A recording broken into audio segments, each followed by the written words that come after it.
Morning. This will be fun for you. Turn to Numbers. Yeah, I know. I don't go there often, but I'm in the Old Testament. Yeah, turn to Numbers, chapter 22.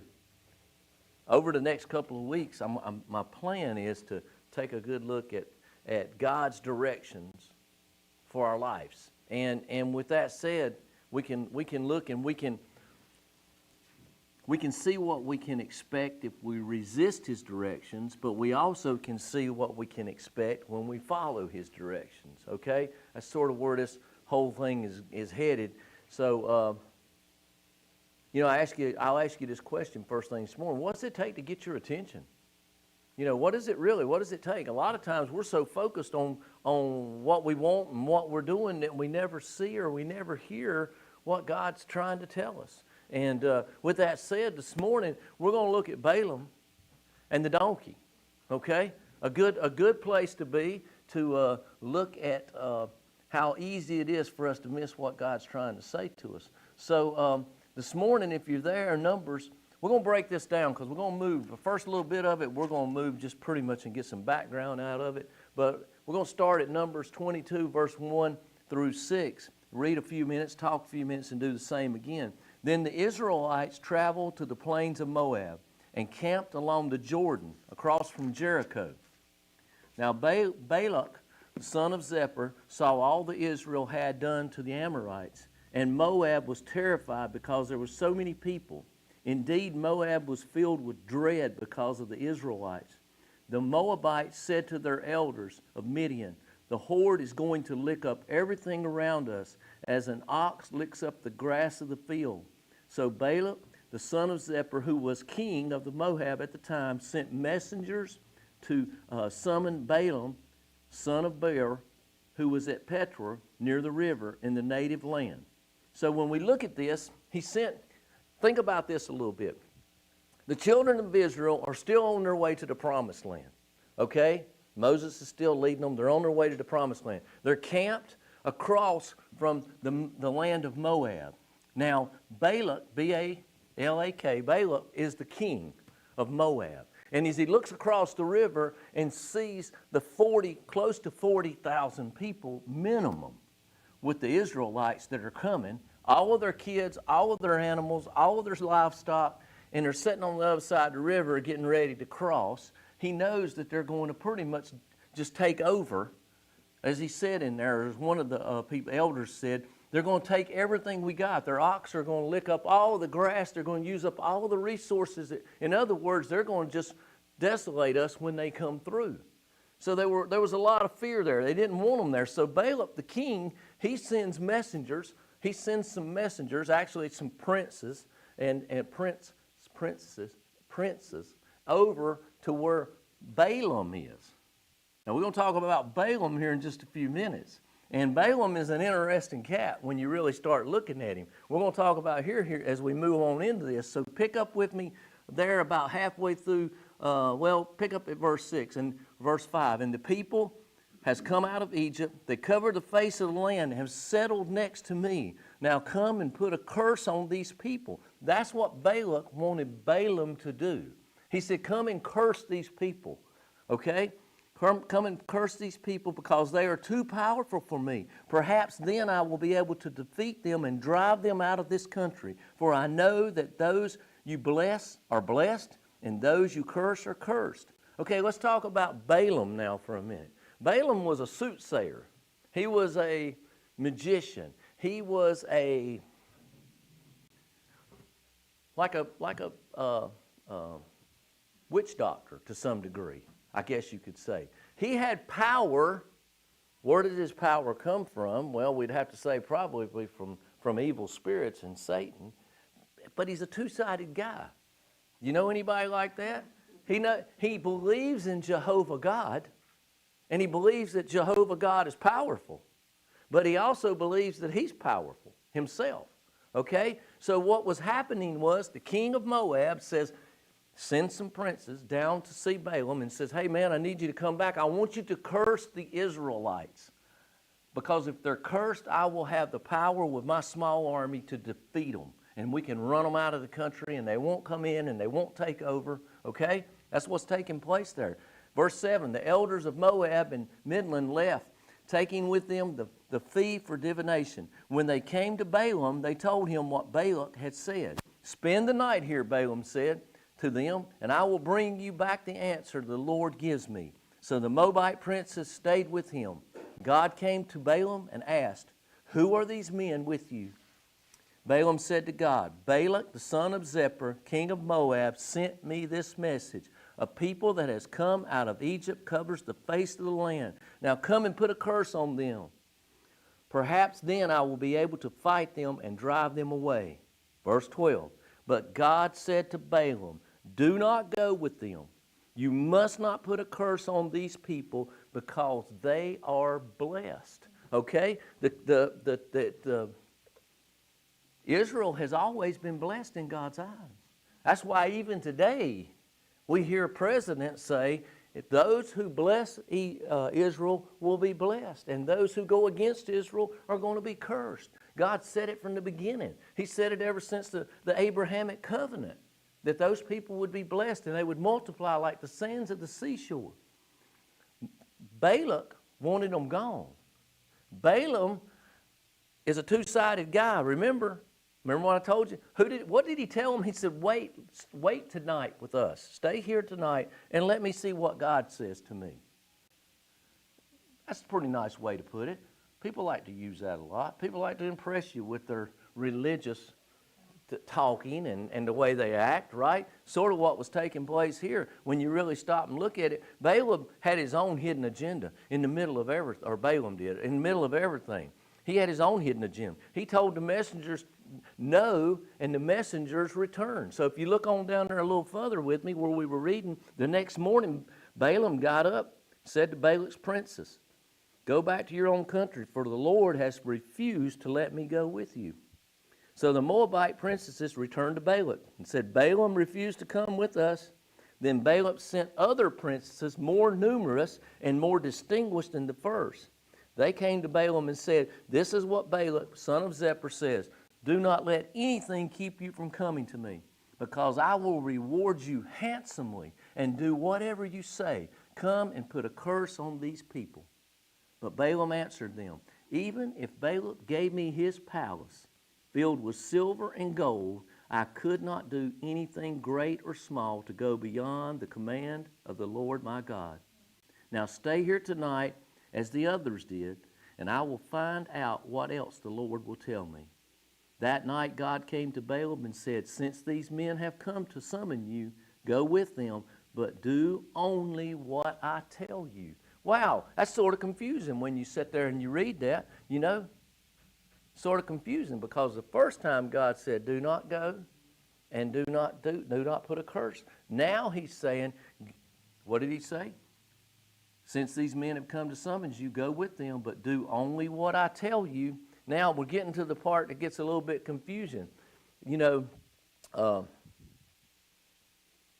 Balaam knew that if he went, he was going to be rewarded handsomely. And he said, the king actually said, I'll do whatever you want.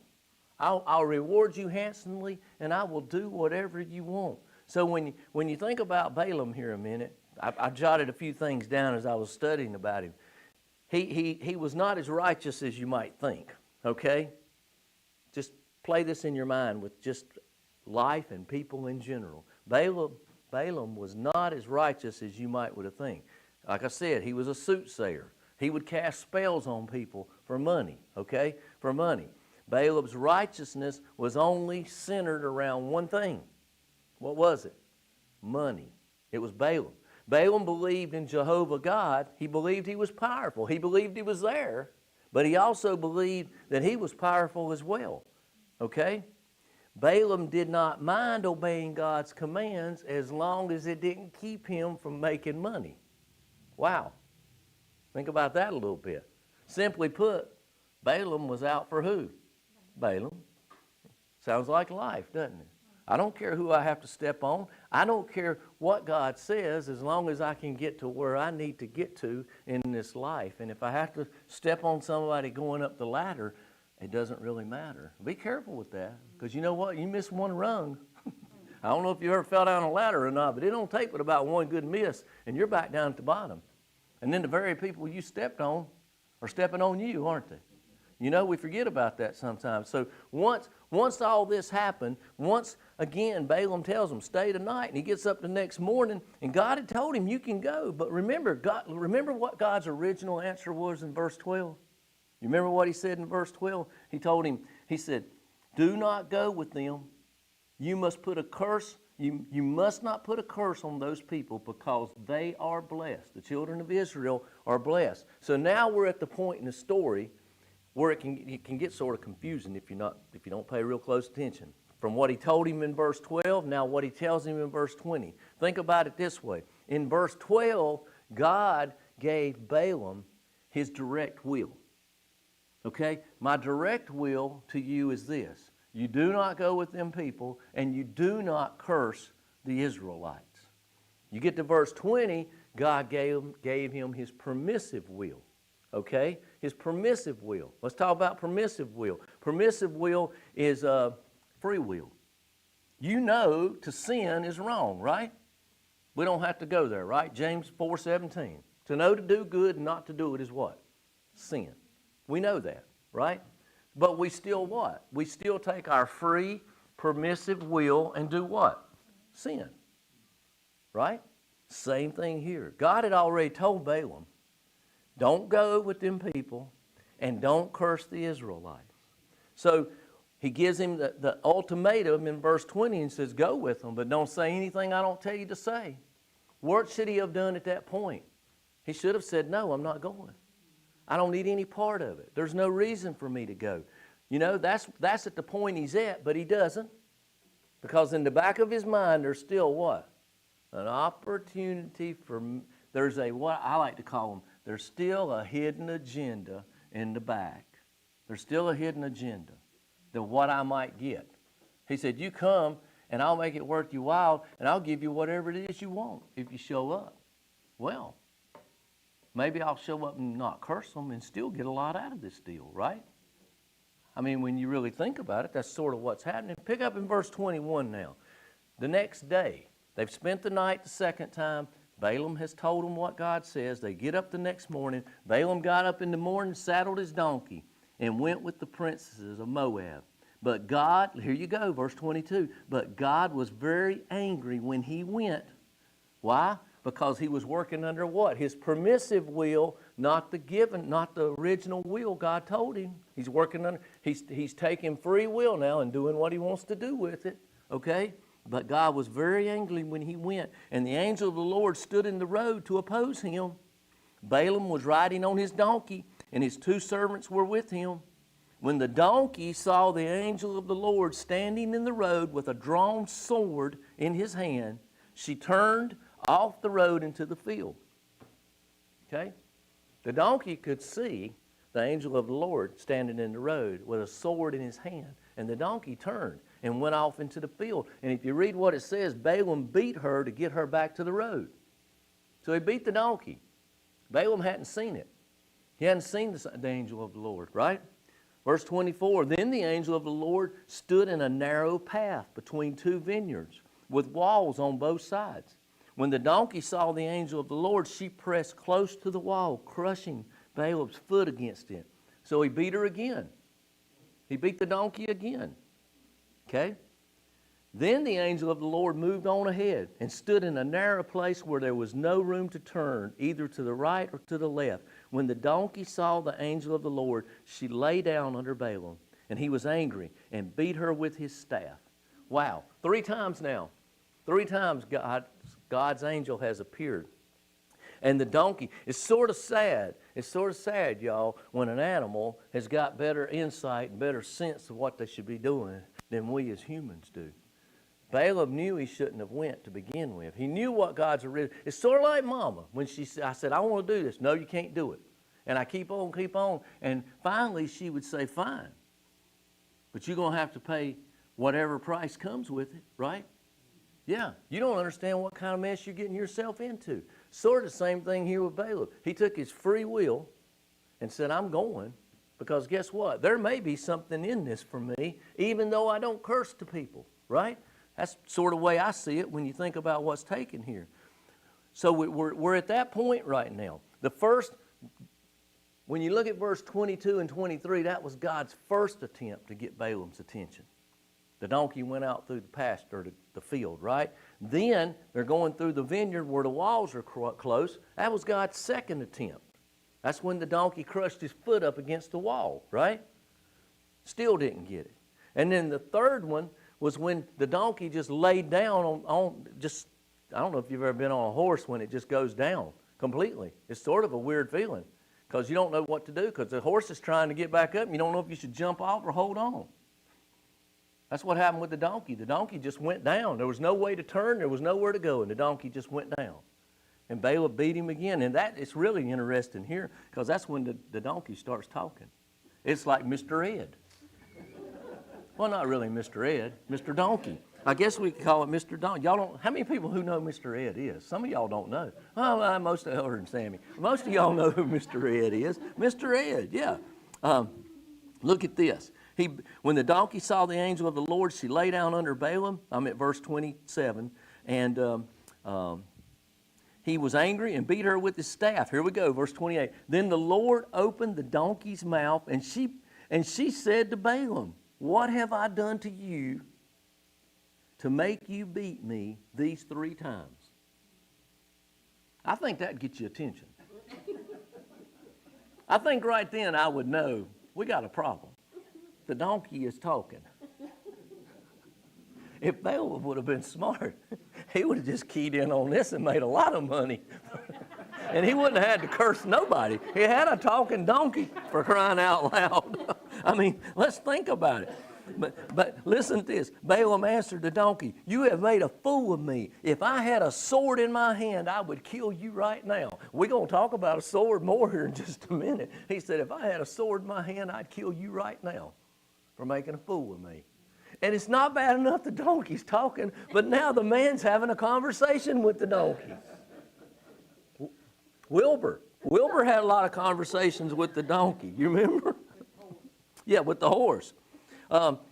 Listen, keep going. The donkey said to Balaam, "Am I not your donkey, which you have always ridden to this day? Have I been in the habit of doing this to you?" "No," he said. Okay, now here we go, verse 31. Then the Lord opened Balaam's eyes, and he saw the angel of the Lord standing in the road with his sword drawn. So he bowed down low and fell face down. I'll guarantee you, if you see an angel with a sword in your path, you're probably going to be doing exactly what Balaam did. You're probably going to say, "Uh-oh, this is probably a good time for me to get down on my knees." The angel of the Lord asked him, "Why have you beaten your donkey these 3 times? I have come here to oppose you because your path is a reckless one before me. I've stepped into this path 3 different times to stop you because the path you're on," listen to me, y'all, this is where it gets real to us today, "is a reckless path. I'm trying my best to get you on the right path that you're supposed to be on. The path you're on is reckless." He goes on in 33, the angel does, and said, "The donkey saw me and turned away from me these 3 times. Here you go. "If she had not turned away, I certainly would have killed you by now. But I would have spared her. The only reason you're not dead and I hadn't stuck you with the sword yet, Balaam, is because the donkey kept turning. If the donkey would have kept coming, I would have killed you." That's what the angel of the Lord said. Because I'm going to get your attention no matter what it takes. We miss that in life, don't we? Because we get so busy and we hear so many things going through our head that are so important at the time, which really don't mean anything. I'm telling you, if it's not important a week after it happened, if you forgot about it 2 weeks after it happened, if 3 months from now you can't even remember what you was talking about, I'm telling you, it wasn't really important when it was happening. We make a big deal out of stuff that don't really even matter in so many cases. And stuff that does matter, we're just like Balaam and we don't even hear it. And we won't open our eyes up and look far enough ahead to even see it. That's the true part about this, taking direction from God or seeing what God has to say to us. Balaam God opened the donkey's mouth so he could speak. And once he saw that sword drawn and saw that angel, Balaam's eyes was open. His eyes were open. It's sort of an interesting thing when the angel said, if she had not turned away, I would have certainly killed you. I would have killed you. Verse 34 says, Balaam said to the angel of the Lord, I have sinned. Oh, yeah? I got your attention now, hadn't I? He said, I have sinned. The angel finally got his attention. He didn't get his attention when the donkey went off the path. He didn't get his attention when the donkey crushed his foot against the wall. He didn't get his attention when the donkey laid down. But when he saw the angel of the Lord with the sword, he finally realized, you know what? You've got my attention now. Balaam said to the angel of the Lord, I have sinned. I did not realize you were standing in the road to oppose me. Now, if you are displeased, I will go back. If you're displeased, I'll go back. Why did you come in the beginning? Why did you ask the second time? I can remember Mama so good as a young kid. She would say, no. And I would say, but Mom, no. What about no do you not understand? You know, it's not a discussion word. It's a closed ending word. No. No. But have you ever noticed how when we hear the word no, we try to figure a way around no to go, how can I rephrase this where it won't, y'all that have raised kids, you know. It's like, well, I'm going to come back, but I'm going to rephrase it a different way. Are you sure, God, I can't go and just at least talk to the guy? I mean, I won't curse anybody or put anybody, I won't put no spells on nobody, but if I go, I could probably get some cash just for showing up. And, that's sort of the way I make my living. Yeah, go. Go, but I'm going to teach you a lesson before you ever get to where the king is. You're going to have a lesson taught before you ever get there. And it gets even better as you keep going on. Listen, the angel of the Lord said to Balaam, go with the men, verse 35, but speak only what I tell you. I got your attention now. I bet that's what the angel said. I know this, as you continue to read this story, and we're not going a whole lot further today, we're going to go further next week, but when you continue to read this story, Balaam had his ducks in a row when he finally got there. And it didn't matter what he was offered. He wasn't going to get, listen, he done seen an angel with a sword that said if it wasn't for the donkey, who's smarter than you are, what did he say? He said, my brother-in-law, whose heart is bigger than his brain, if the donkey didn't have the insight that he had, Balaam, by the way, you would be laying on the ground dead with a sword stuck in you right now. You might ought to be hugging the donkey's neck instead of beating her with your staff. When you look at this, the angel of the Lord said, go with the men, but speak only what I tell you. You say, well, what's the point of this? Here's the point. What does it take to get our attention? What does it take to get your attention? Balaam needed a donkey that could speak, right? He needed something that dramatic to get his eyes off of what was going on. Now, you think about this. If you've had an animal, animals are pretty predictive normally, especially if it's your animal and you've had it for a long time. Most of you know, your dogs or your cats, you know exactly what they're going to do, don't you? It's like the dog went to the door. I remember my mama had a little goofy dog. A different story for a different day, but that dog was well trained. I mean, it never messed in the house. It would go and stand. It didn't scratch. It would just go and stand at the door. Just stand there. And my mom said, Prince needs to go outside. I said, well, maybe Prince will run away. In my mind, I'm thinking, maybe she'll run away while she's outside.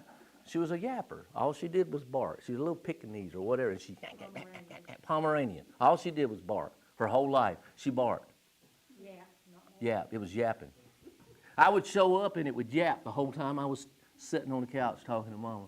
And Mama said, she's happy to see you.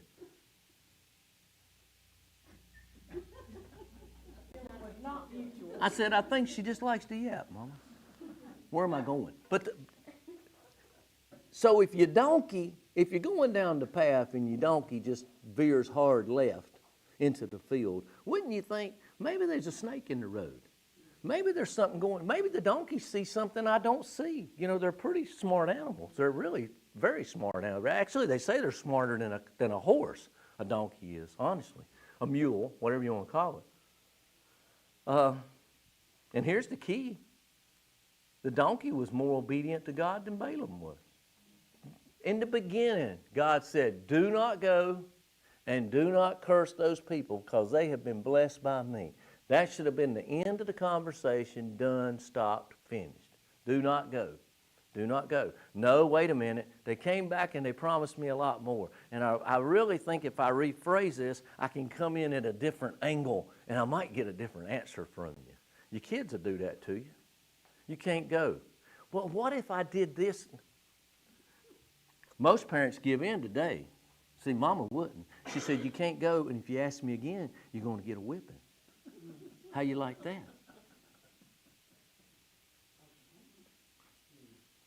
A whipping. Yeah, not sitting in the corner and not scolded. No, a whipping with a hickory or a fly swat, and it hurts. And yeah, that usually was enough deterrent. That was almost like God saying, do not go, because you knew what was going to happen. She was as predictable as that donkey was. You knew what was going to happen if you asked the third time. Listen, when we're resisting God's direction in our life, you can expect consequences. There's consequences for knowing that He wants you going down this path, and you've made the decision in your free will. Listen to me, your free will. It's called free will. That means you get to choose, I'm going to do this. I don't care if a hot place gets cold. I'm going to do this. You understand? Because I want to do it, and I'm entitled to this. That's fine. Go ahead. God's not going to stop you. That's called free will, but you're going to carry the price for what you did. You're going to have to carry that price, and you may not like it. You may not like it when you get done with it. It may not be worth what you thought it was worth. God opened Balaam's eyes so he could see what lay ahead. Listen, what's God opened your eyes about, and why are you still trying to go around it? That's the thought in our life. If He says no, it's pretty simple. He has our best interest in mind. He knows what resisting God's direction can only come out bad. I don't care what the situation is. I don't care what. You may say, but preacher, you don't understand. No, I don't, but God does. And if He told you no, He has a reason in it. Because the Bible says He wants us to have the desires of our heart. And if it was something He knew was not bad for you, why would He not let you have it? Maybe it's because you're going to use it for your own selfish gain. Sort of like James said, you have not because you ask not. And when you ask amiss because you want to consume it into your own lust. It's for me. It's not for God. Maybe that's the reason He said no. He said, I got to get you humble before I can do anything with you. Because if I give it to you now, it's going to go to your head, and you're going to use it for all the wrong reasons, right? We look at it a lot of different ways. Listen, the continual obstacles, listen, I wrote it this way, in your life may be from God. Have you ever thought about that? Wonder why this ain't working out. Well, maybe it's God. Maybe He's got an angel standing in the road with a sword. And your donkey's stopping and saying, I'm not going that way. A lot of times we try to push through something when God's saying, it ain't my will, and you need to stop. You need to go the different way. Are you going against God's direction that He set for you? Only you know that. We prayed. The leadership team prayed long before we ever came to the church and talked to y'all about what was happening. We prayed and we prayed. That's one thing I'll have to say. They're a great group. If you tell them to pray for something, they're going to pray, and then they're going to call you and aggravate you. They don't aggravate me. I'm glad they do. Not many people call me anyway. But they're going to text you and say, what's going on? What has happened? Next day, what's going on? What has happened? You know why they do that? Because they know their prayers are powerful. That's why they do it. And you know why they do it? Because they're expecting something to happen. They pray with an expectation that something's going to happen. How many times do you pray and you don't have an expectation that you're going to get any kind of an answer or anything's going to change? A lot, if you're honest. We throw a prayer up and we say, well, if you could, or if you would, or if you might. And then if it happens, we're shocked. I'm just amazed that God did that. Why are you amazed?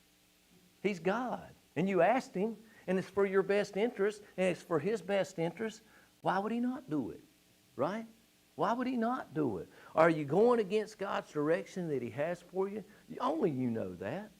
Only you know that. Are you stepping, around the angel of the Lord so you can stay on the path? He's standing here with the sword drawn. He says, don't do that. You don't want to do that.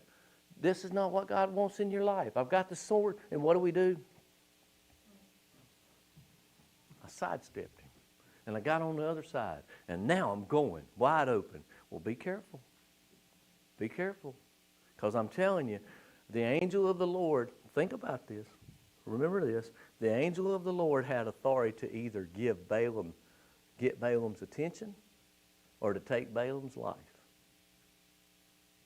That's pretty simple orders, isn't it? God sent him down. He said, do one of two things. Get his attention or take him out.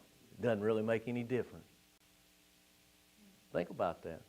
A lot of people don't get that in life. You know what? They say, I don't know why all this bad stuff falls on me. Why is my life so bad? Well, have you ever asked God what he wants for your life, or what he's trying to do in your life?